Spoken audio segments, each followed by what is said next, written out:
Ladies and gentlemen, welcome to Alternative Jargon, episode number 27. Today we have a very interesting topic to tackle, a very popular topic. Let's talk about Vegas, the city of sins, Sin City. Let's talk about sports betting and everything that it encompasses right now, because it does encompass quite a bit at this point in time. Sports betting has really taken the U.S. by storm over the past few years, okay? It feels, though, like it's especially exploded this year.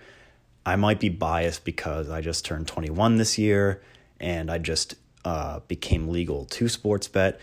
But I think most people would agree that it might have been kind of big in the past few years, but it feels like this year it has just completely exploded.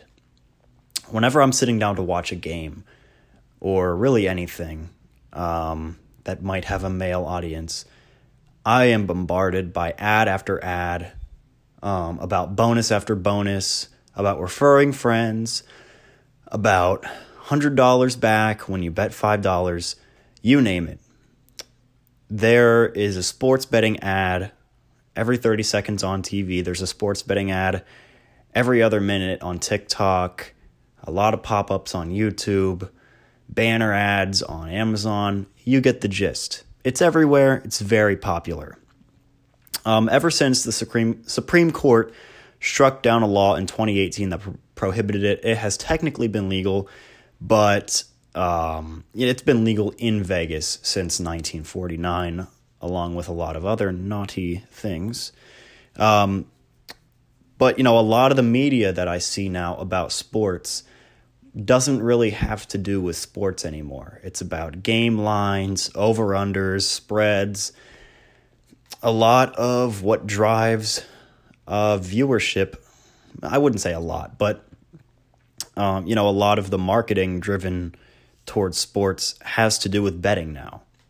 And people that I know that are not even necessarily too into sports are betting on games now. So I feel like this has replaced fantasy football for a lot of people. I feel like unless you've got a buy-in or unless you've got a really terrible last place punishment for fantasy football, the stakes are just not all there. It's called fantasy football for a reason. It's not real. It's all a fantasy. Christian McCaffrey has no idea you exist, and he doesn't care if you win your matchup this week. So I used to play fantasy football. I haven't played in a few years. I'm just not that into it. It kind of takes the fun out of watching the game a little bit for me and having to sit there and keep track of all my players, how they're doing. And I'm not going to lie, I would get into it. And it was fun, but it was also a little bit stressful. And people can get really into it and they can start fights. Right, they'll send you a trade proposal that is the worst thing that you've ever seen, and they expect you to accept it. Say that one 10 times fast. But yeah, I haven't played in probably 3-4 years at this point. Just have had really no desire to. But I think that fantasy football was really a precursor for a lot of people getting into betting. Basically every single app that you can play fantasy football on now, you can also bet on. And so, hey, I already have a DraftKings account. Hey, I already have an ESPN account. Hey, I have a FanDuel account.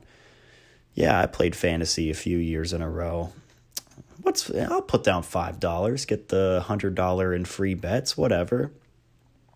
And for a lot of people, that's how they got them.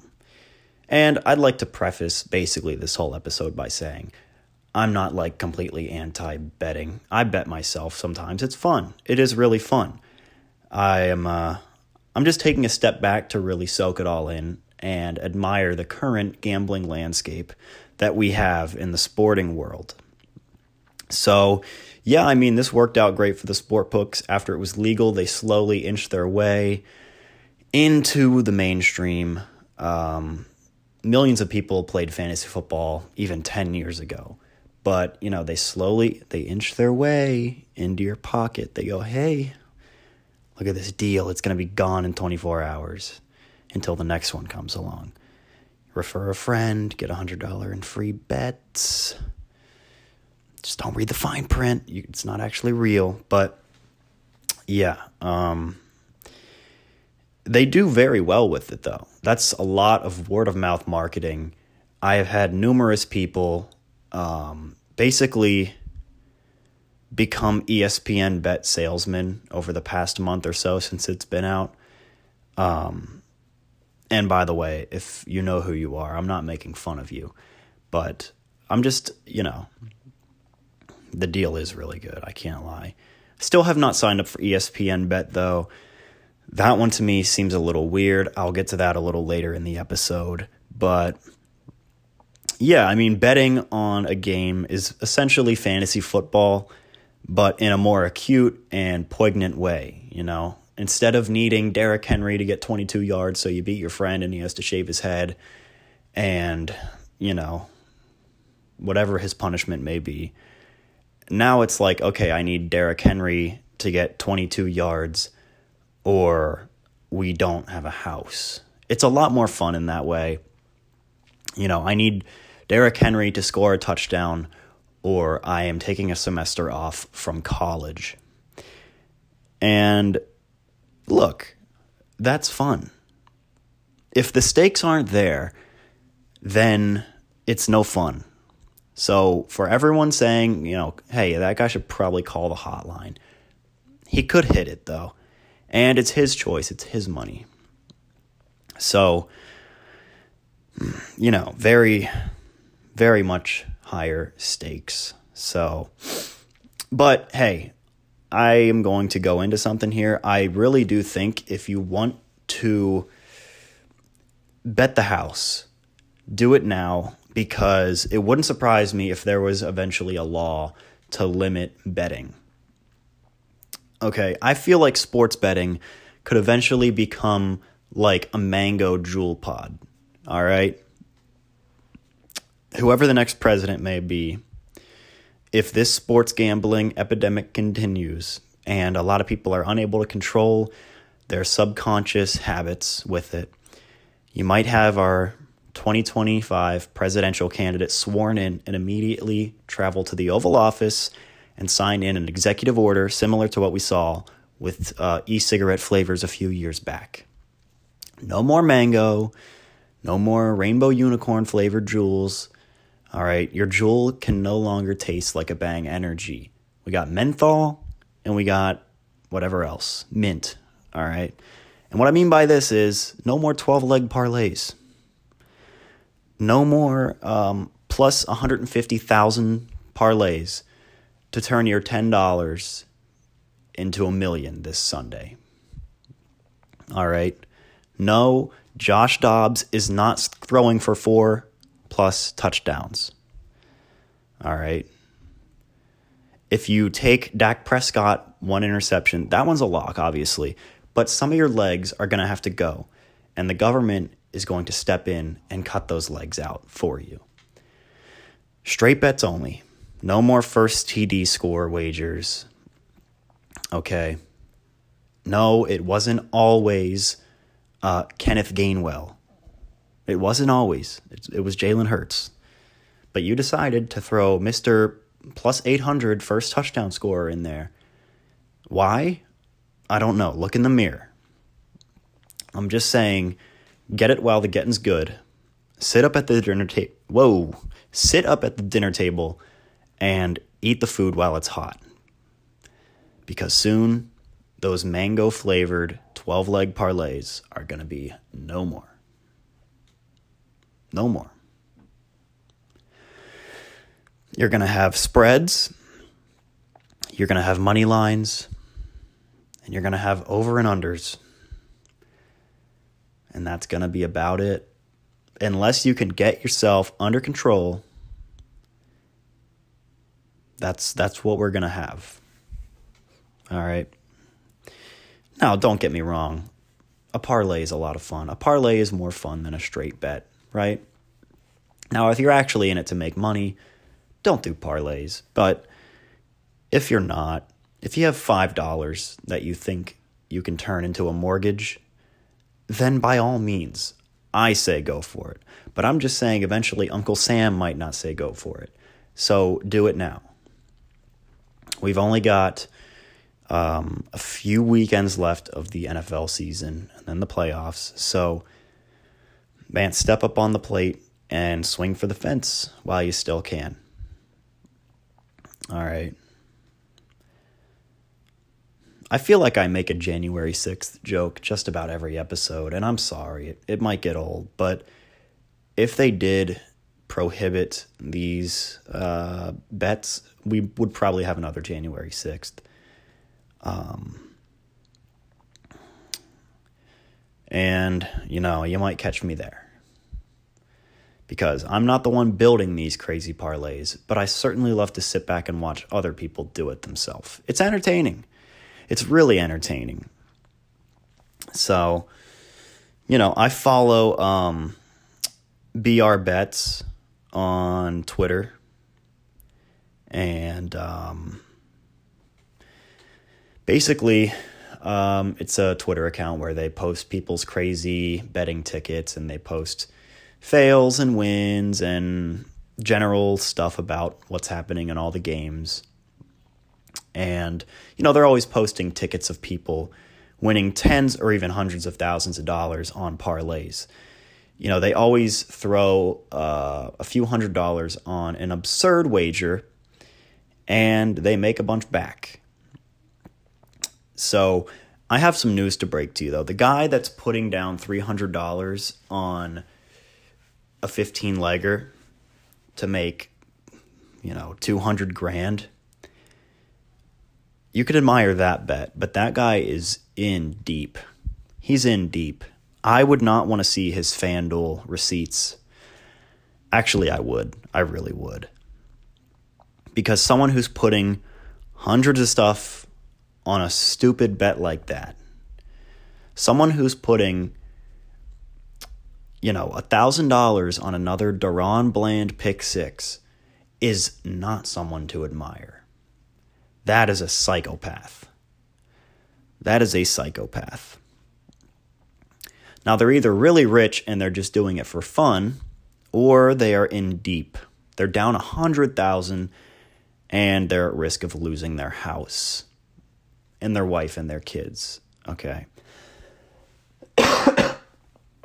These are the guys who you can see walking out of a Walmart on Black Friday with an 85-inch OLED LG TV. And they're all excited because it completes their Octo monitor in their garage, where they can watch the entire week of NFL at once. NFL Red Zone was not enough. These guys want every game on 85 inches. Now, this guy, if this is the case, has one of the coolest garages of all time. I'd love to see how big that thing is. But yeah, these are degenerates. They're hooked. So if you see one of these people with a ticket like that, go, that's awesome, dude, and then run. With this $200,000 win, they are now down only $500,000 on the year to date. So, but yeah, it is really entertaining to watch someone else put an amount of money you've never even seen on a random regular season game. I know the Michigan-Ohio State game a few weeks back was the most bet on college football game of all time. Some guy put like $300,000 on Ohio State to cover their spread. Of course, they did not. So, but yeah. I really want to start a page, though, where instead of posting wins, I just post crazy losses. The only problem with this is that nobody would man up and send me pictures of their losses to post on the account. They'd be too scared. Probably, if not that they're just a doofus, but that, their wife would recognize their FanDuel username, and then it's really over. Hey, sweetie, where did Timmy's lunch money get to? No comment. But That and the fact that if I started a loss page for bets, well, it'd be too much, first of all. And, the dark, shadowy figures of Vegas would track me down and probably have me executed. So you just can't get away with dissuading people from gambling, So everyone has a sports book now. ESPN just opened their own sports book about a month ago at this point, I think. And sure, it's cool. But I think this ESPN sportsbook in particular opens a big window for potential collusion, if you ask me. So I'm wondering, how can a company that gets to set narratives and sway public opinion about sports and teams and players be allowed to take people's money for games and for bets? Okay, ESPN is by far and large the biggest sports media company on the globe. Not even close. Not even close. So if I sit down and watch some Sports Center or whatever, and I hear Scott Van Pelt or I hear Pat McAfee voice their opinion about a particular team, whether it's positive or negative, that could either consciously or subconsciously get me to bet a certain way on a certain game or on a certain player if I were to. Okay, if I sit down and watch Pat McAfee, who's like the coolest guy in the world, if I sit down and watch him on College Game Day and he's the most charismatic guy at ESPN, and he picks Michigan over Alabama in the semifinal of the college playoffs, maybe I go, hey, I trust Pat. I'm going to throw $100 on that game. But meanwhile, the people behind the scenes go, hey, Pat, in his earpiece, they go, yo, Pat, I know we already got the graphics made for you to pick the Crimson Tide, but if you want to keep this gig at ESPN, we're going to need you to sing the Wolverine fight song for us. Is that cool? And then people at the stage go, Pat, what are you doing? It's your turn to pick. Pat goes, 1 sec. They go to commercial break. Lee Corso gets off the stage, takes his dump, whatever. They go, what's going on, Pat? You just forced commercial break, and he sits there with a 1,000-yard stare as some unknown figure from Las Vegas is threatening to kill his entire family in his ear. They go, Pat, we got all the dirt. You want to keep this gig? You want to keep your livelihood? You ever want to see your family again? Sing the Wolverine fight song. And he made a deal with Saban to pick Bama on the show already. And we all know Saban is not to be messed with. So he's in a pinch. And before he knows it, they're back from commercial. And he has his shirt off and he's singing the Wolverine fight song. And the rest is history. The money goes from Alabama to Michigan. And of course Alabama kicks the crap out of them because they're going to. And ESPN just scored a massive deal. Of course, this is all an exaggeration. This is all a joke. But, little stuff could happen. Now, I'm not sure if ESPN Bet and ESPN are completely separate entities, just with the same name and ownership. I'm sure they are. And I'm sure there's some sort of rule. I didn't look into it, but there has to be some sort of rule prohibiting any ESPN employee from also working with ESPN Bet. Like I said, probably completely different. Just with the ESPN logo slapped there to generate money, right? It's a familiar face. If there's people that were hesitant about joining FanDuel or DraftKings, they go, hey, I know ESPN. I've been watching ESPN since I was this tall. I guess I'll throw down some bets. So yeah, it has to be just its whole own separate thing, right? I don't know. But, I think I'd really like to open my own sports book someday. If the trend continues, if the mango betting pods are not outlawed, I would open my own book. Okay, AJ Sportsbook. And I don't know if you can call it sportsbook. I'd like to bet on real life events. So I've got some examples here of things you could bet on alternative jargon sportsbook someday. You're not going to find these lines, these props anywhere else, okay? And that's going to be my slogan. I already got it written down. We're going to do it. I'm going to get with a mathematician to set these lines.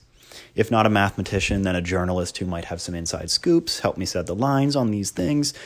But first and foremost, Derek Chauvin, over under 27 and a half days left to live in prison.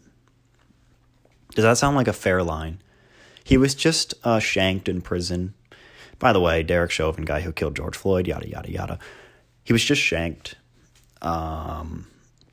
So do you think he makes it another 4 weeks? 27 and a half days, will he be alive? Now, if we get up to the problem with that line, this is a potential investigation, by the way, is you can have half a days. You can't have half a point in a game, but let's say it's exactly noon on the 27th day and he drops dead. Well, we've got a lot of paperwork to fill out over here at AJ. Gonna have to figure that one out.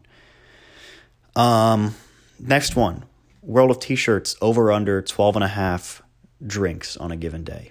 And by that I mean standard drinks, okay? If he has, a 24-ounce Mike's Hard, that's 2. Let's keep it clear here. Know what you're getting into before you bet. Just like you should have knowledge of the sport you're going to bet on before you decide to throw money on something, you should have knowledge of the real-life event you're going to bet on. Okay. I am going to nail the over on 12 and a half, like basically every day for World of T-shirts. That might be free money. We might have to up that one. But, the other day he did have an off day. He decided to stay home for like the whole day. Next line, this one I'm especially fond of. All this stuff with Hunter Biden might finally be crashing, might finally be burning, might finally be entering the atmosphere after all this time. Hunter Biden, minus 3.5 years prison sentence. Will he cover his spread? Okay. That's the spread on his prison sentence is set at 3.5 years. So the question is, do you bet minus 3.5 or plus 3.5? Do you think his prison sentence will be less than 3.5 years or more? I don't think he covers. I would have to go plus 3.5 on his prison sentence because he's the president's son. He's not going to be in there for 3.5 years. All right. He's just not. Somebody will come get him or come whack him. Whatever it may be. You have sort of an Epstein situation, but obviously not to that degree.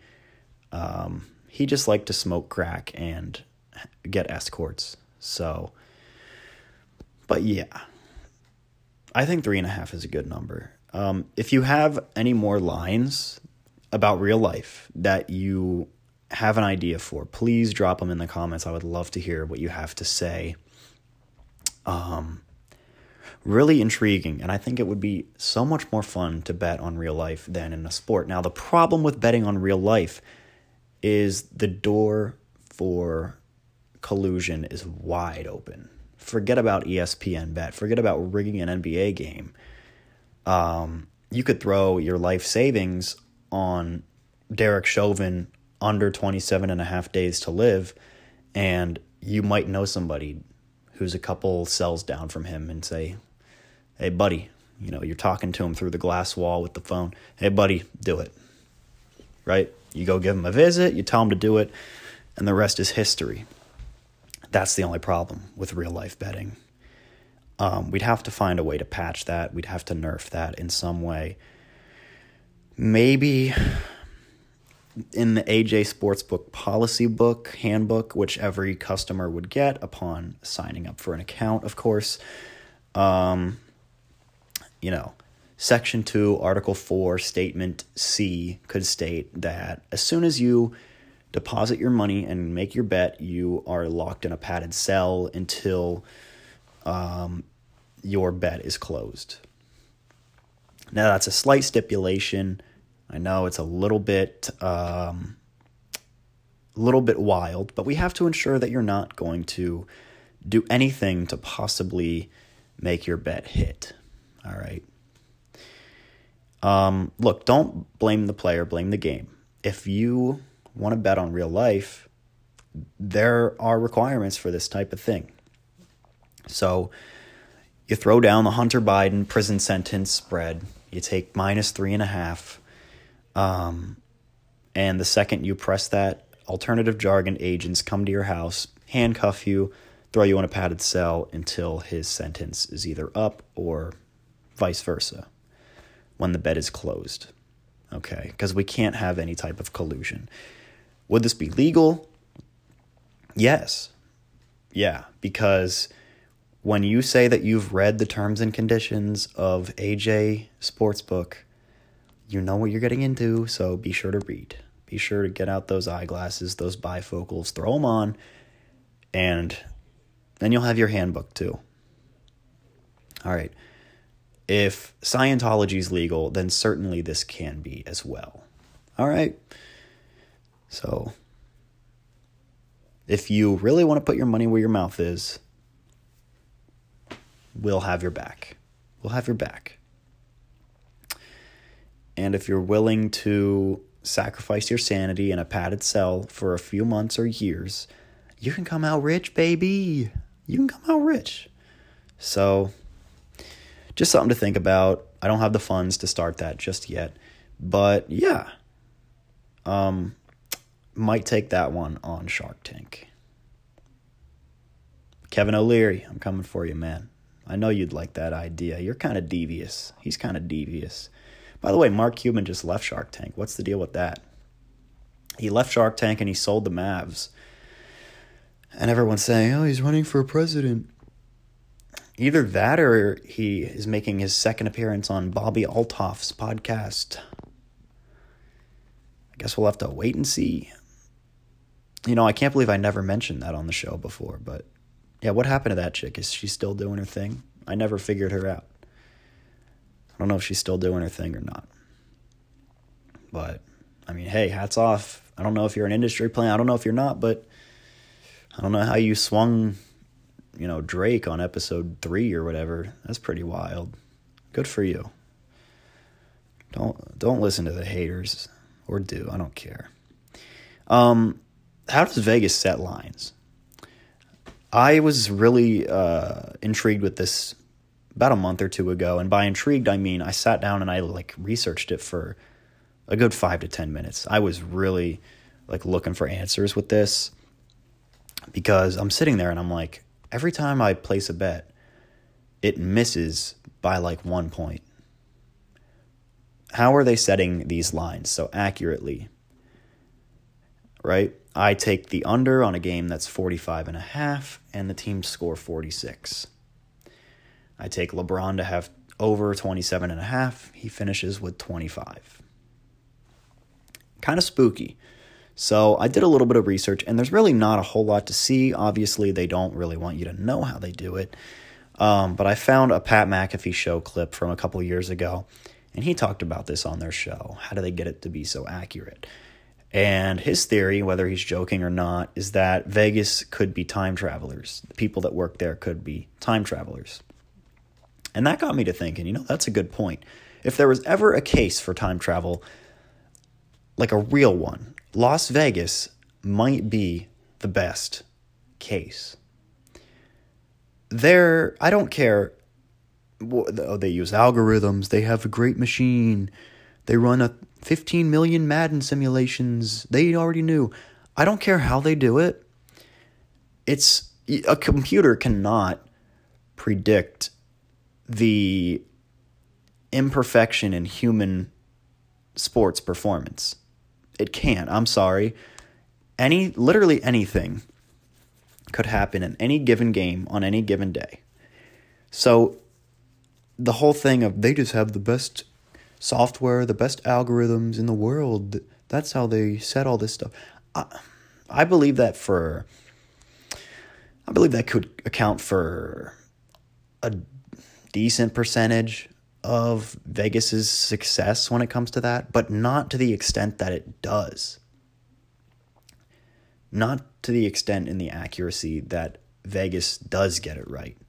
So, I don't know, maybe they do time travel. Do you remember the scene in Back to the Future when they go back or they go forward? I forget. And there's the sports almanac with all the scores in it. That's all it would be. It's that simple. Now, obviously, that's a far stretch, but I feel like that I haven't heard a much better case for time travel than that. Besides, there's this picture of the guy in the 50s who has modern style. Yeah, it was probably a weirdo, all right? It's probably a kid in 11th grade right now wearing something that will be popular in 60 years, and we just don't know it yet.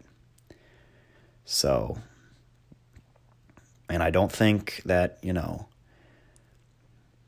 the kid named John who dresses weird and vapes in the bathroom is a time traveler. He might just dress odd. All right. So, the Vegas lines are very dead on, though. And, of course, they have to have some that miss. They have to have outliers here and there to make it look like you can win. It's like when you cheat on a test. You have to get a few wrong to make it look legit. Your professor is not going to believe you got 100. Scratch out a random number here, a random number there, to make it believable. I wouldn't know anything about that from experience, but it's just what I've heard on the street about cheating on tests. So maybe Vegas, theory number 2, maybe Vegas has just made a deal with the devil. All right, just like Tom Brady did to win 7 Super Bowls. All right, he had the tuck rule. He had all-time great defenses every year, which no quarterback ever has. Interceptions at the goal line. All types of insanely just lucky things happened to him to allow him to win 7 over the years. There's something dark going on there, Tom. That and the plastic surgery. You looked like Shrek in 2002, and now you look like a skull. What's going on there? Different guy. But, I'm just kidding about Tom Brady. He's obviously the greatest QB of all time. Maybe not the most skilled. At least physically skilled. Definitely not. But he really did have some all-time luck. I'm not even hating. I'm just being real. And if you can't admit that, then I don't know. You just don't know ball, maybe. But yeah. So maybe they made a deal with the devil. Maybe in 1931, when gambling became legal in Vegas, they shook hands with a shadowy figure. They signed a document from the underworld. Who knows? But yeah, man, the reason I wanted to make this episode is because Vegas has always really intrigued me. When people say, quote unquote, oh, Vegas already knew, I was always like, who are they talking about? Las Vegas almost seems like a larger than life entity, and I can't quite put a finger on it. There is that mystique that it has, though. And it seems to me very dark, very almost evil, I would say, is the aura that surrounds Las Vegas. Obviously, it's Sin City. It's where you go to make bad decisions. I get that. But deeper than that, it's like you go there, and if you gamble, or if you gamble on your phone, you really are up against like a demon, You really are. And I think for some people, that's what fuels their gambling. They go, I've got to beat this demon. This demon has stolen billions of dollars from millions of people over the years. I'm going to be the one that gets big on him, that gets him back, right? That punches him back in the face and takes some back for all the people like me. I really do think that's part of some gamblers' philosophy and why they keep going, Not just for their own enjoyment, but also to get back at this evil entity in front of them. So, Yeah, I mean, that's just kind of my take on it. Every time I hear someone say, oh, Vegas already knew, or, oh, Vegas screwed me again, I just picture the skyline of Vegas in black and white, like a slow drone shot, and ominous, creepy music. Maybe some fog rolls in through the Vegas Strip, Vegas already knew. That's just what I picture in my head. Because it really does seem like a dark place. Not just physically, but spiritually, So, but yeah, I mean, it's probably just math at the end of the day. It is crazy the extents they take to ensure they make returns. They set everything just right, and it's mathematically guaranteed they will win every time. Maybe not every individual bet, but as a whole, they're always going to win. So, but yeah, I mean, Vegas is one of those places that's not, it's not based on a real economy, okay? If you took out gambling and prostitution, it would be Stonehenge of the desert, right? Those buildings would be empty. It'd be cleared out in a week. No one would actually live there. Sure, there's a university, yeah. But, the Vegas Strip, the part that draws everybody, you ban that stuff, it's over. So, there's other places in the world to me that are like that. They're not a real place. Vegas is one of them. Another one is Dubai. That's not a real place. And Ibiza, not a real place. If more than half of a place's GDP comes from tourism and partying, it's not a real place. In my head. I know it's a real place. I know. But in my head, it's it's not legit. So, most places are built on a real economy. People live there because there's something real that happens there. If you know what I mean. So,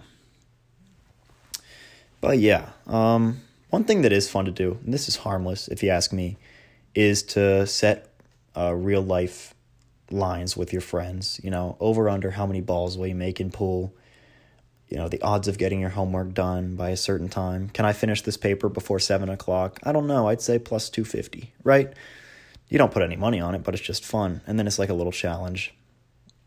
Now this might make me sound like an addict, which I'm not, but it's just a little fun game. It's just a little challenge. I've only ever spent $20 total gambling in my entire life. And I've had my DraftKings account for almost a year at this point, about 10 months. So, yeah, but it's just fun. And, yeah, I think it is interesting though. Gambling's not just happening here. Down in Australia, I saw a thing. There is a gambling epidemic in Australia. It's so ingrained in their way of life. There are little slot machines basically everywhere you go in Australia. I think it's something like 75% of the adult population in Australia gambles once a month or something. Don't quote me on that, but that's basically everybody. Pretty much everybody. And a lot of these people, a decent amount of their paychecks, they gamble. So, the Aussies are always up to something down there. And I think maybe their love of gambling comes from the fact that they have to gamble with their life every time they leave their home. They could be killed by a crocodile, a huge spider, or a COVID lockdown chopper gunner at any given time. Do you guys remember that? In 2020 when COVID was,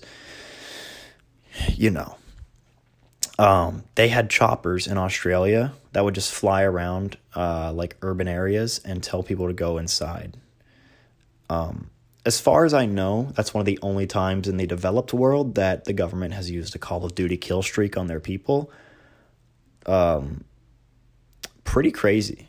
I don't think that's happening anymore. But man, Australia did take it pretty crazy down there, which surprises me because they usually don't care about anything. They're just down there. But their government really went haywire with the COVID stuff. So, yeah. But, look, I set the over-under at about 40 minutes for this episode, and I don't know if anyone placed bets, so I think that's a really good line. And I'm going to wrap up the episode here. Thank you for listening. Thanks for watching. See you next week. Yeah. Goodbye.